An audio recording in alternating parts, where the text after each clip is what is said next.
Hello and welcome back to Emily Cat 176. How are we today? I hope you've had a good week because it's Friday again.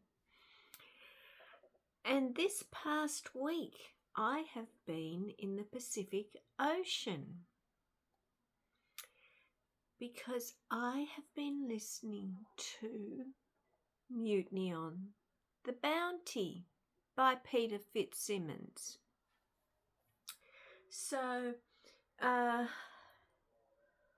a few weeks ago now.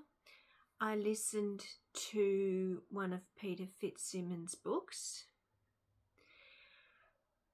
and this is interesting. He's a very good historical writer. He does a lot of research, and it's good research.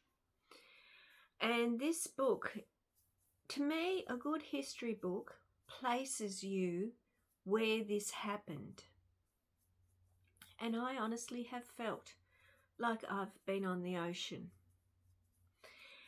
And it's told me things I didn't know, which is again a good thing about history books. So I have to admit, William Bligh, the captain, William Bligh, he was, well, let me put it this way. This mutiny in 1789 was just the first of 3 mutinies that were raised against him. He had an explosive temper. It was a very cruel life back in those days in the Navy. If someone fell asleep on duty, they would get lashed. Awful punishments. But William Bligh, a lot of the ones that were on the Bounty said basically he had it coming because he'd treated the crew so poorly. I don't think he was a good manager of people at all. I don't know why he wanted to be a captain, because he just could not manage people. He had a very prickly personality.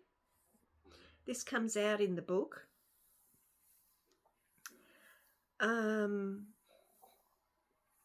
Quick to meter out punishment for really trivial things. He was vindictive. He basically never thought he was wrong. And this is, as I said, those that were on the Bounty, this is what they say about him. And the thing with those stories, they were virtually all the same, which means to me that that's what happened. And the fact that he got 3 mutinies against him, it says something about his character, I think. So in 1789, they were near Tahiti, I think, in the Pacific Ocean. Fletcher Christian, who, Bligh treated him appallingly. He was the one that instigated this mutiny.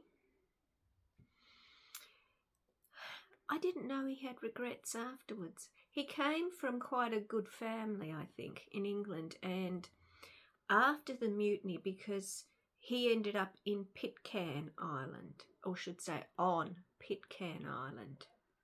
He had taken a Tahiti wife, and he had real doubts and real regrets about what he had done, because, of course, in those days, a mutiny was a hanging offence. Really cruel punishments in the Navy at that stage.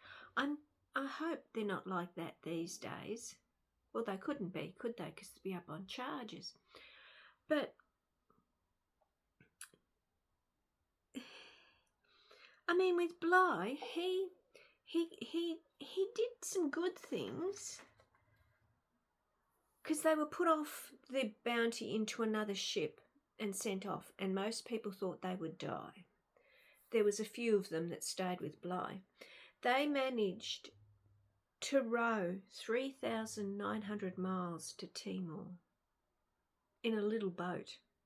Wonderful, wonderful achievement to do that. But true to his character, Blight thought it was all about what he'd done. Nothing about the ones who'd rowed there, no. He steered, so it was all about him. But he did manage to get back to England, and he was actually made a governor of New South Wales here in Victoria.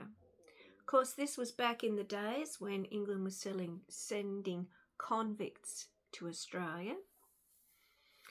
Someone did a family tree in my family, and we thought we might have a convict in our family, but I don't think we have. But it's a real boon now if you descend from a convict, because of course, again, you steal a piece of bread and you're transported to Australia.